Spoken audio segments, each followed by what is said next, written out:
સુત્રાપાડાના વાડી ગામ ખાતે આવેલ સૈનિક સ્કૂલમાં 18 જેટલી વિદ્યાર્થીનીઓની તબિયત લથડતા આરોગ્ય વિભાગ દોડતું થયું। સુરત જિલ્લા આરોગ્ય અધિકારી ડોક્ટર અનિલ પટેલ સૈનિક સ્કૂલ પહોંચ્યા હતા, જ્યાં તાલુકા આરોગ્યની ટીમને સાથે રાખી શાળાના આચાર્ય અને ગૃહમાતાના નિવેદનો લેવામાં આવ્યા હતા। હાલ 18 વિદ્યાર્થીઓમાંથી 10ને ડિસ્ચાર્જ આપી દેવામાં આવ્યું છે, જ્યારે 8 હજુ પણ સારવાર હેઠળ છે। વાતાવરણમાં આવેલા પલટાને કારણે વિદ્યાર્થીઓની તબિયત બગડી હોવાનું પ્રાથમિક અનુમાન લગાવવામાં આવ્યું છે। કોમન કોલ્ડ અમુક બાળકોને હતું, એટલે કે યુઆરટીઆઈ કહેવામાં આવે છે, અપર રેસ્પિરેટરી ટ્રેક ઇન્ફેક્શન। એની સાથે ફીવરની પણ કમ્પ્લેન હતી અને 1-2 બાળકોને વોમિટિંગની તકલીફ હતી।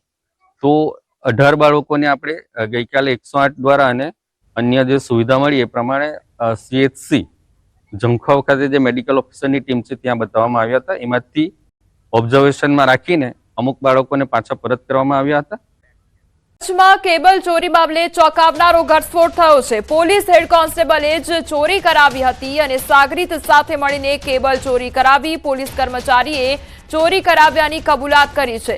મોજશોખ માટે ચોરી કરાવ્યાની કબૂલાત કરવામાં આવી છે, તો પોલીસે ભુજના હેડ કોન્સ્ટેબલ અને તેના મદદગારની ધરપકડ કરી છે। આરોપી કોન્સ્ટેબલ અગાઉ જખૌ પોલીસમાં નોકરી કરી ચૂક્યો હોવાથી મુદ્દામાલ રૂમમાંથી કેબલ ચોર્યા હતા। જેમ જેમ સ્થાનિક સ્વરાજની ચૂંટણી નજીક આવી રહી છે, તેમ તેમ તમામ પાર્ટીઓ પોતે કરેલા કામોની ગણતરી કરાવવા લાગે છે, પરંતુ જૂનાગઢ જિલ્લાની માણાવદરના મતદારોનો મિજાજ કંઈક અલગ જ જોવા મળ્યો છે। અહીંના લોકો કહી રહ્યા છે કે તે કોઈ પણ પાર્ટીને મત નહીં આપે, તે લોકો એવા ઉમેદવારને જ વોટ આપશે જે તેમની પાયાની જરૂરિયાતો પૂરી કરે। ખાસ અહીંના લોકોને પાણીની સમસ્યા છે। અહીંની મહિલાઓ જણાવી રહી છે કે તેમને 4 દિવસે પાણી મળે છે, સાથે જ તે લોકોના વિસ્તારમાં ગંદકી હોવાથી અહીંના લોકો આકરા પાણી જોવા મળી રહ્યા છે। માણાવદર નગરપાલિકાની ચૂંટણી યોજાઈ રહી ત્યારે ભાજપ કોંગ્રેસ છે તે દાવા કરી રહ્યા છે કે અમે અમારા શાસનમાં લોકોની સુખાકારી માટે કામ કર્યા છે, ત્યારે અહીંના વિસ્તારના મહિલાઓને પૂછતા એક નવું ચિત્ર સામે આવ્યું છે કે અહીં 4 દિવસે પાણી મળે છે, ત્યારે અહીંના મતદારો છે તે શું ઈચ્છી રહ્યા છે, આપણે તેની સાથે વાત કરીએ।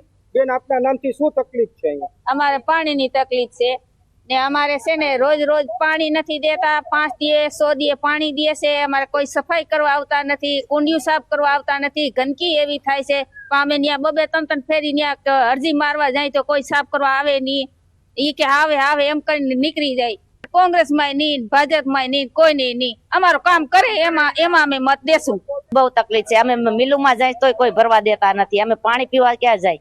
કે અહીંના જે મતદારો છે તે ઈચ્છી રહ્યા છે કે જે અમને દરરોજ પાણી આપશે અને નિયમિત સફાઈ કરશે તેને અમે મત આપીશું, નહીં કે કોઈ પાર્ટીને જોઈને। વડોદરા ખાતે દહીંવડામાં જીવાત નીકળી હોવાની ઘટના સામે આવી છે। જગદીશ ફરસાણમાં ગ્રાહકને કડવો અનુભવ થયો છે। પાદરા વડોદરા રોડ પર આવેલી દુકાનમાં લાપરવાહી સામે આવી છે, તો વડોદરામાં અવારનવાર ફૂડમાં જીવાત નીકળવાની ઘટના બની રહી છે, ત્યારે વધુ એક આ ઘટના સામે આવી છે। જગદીશ ફરસાણ વડાના ત્યાં દહીંવડા ઓર્ડર કરવામાં આવ્યા હતા અને તે દહીંવડામાં જીવાત નીકળી હોવાના દ્રશ્યો સામે આવ્યા છે। વડોદરામાં અવારનવાર જ્યારે પણ આ પ્રમાણે ખાવાનો ઓર્ડર આપવામાં આવતો હોય છે, તેમાં જીવાત નીકળવાની ઘટના બનતી હોય છે।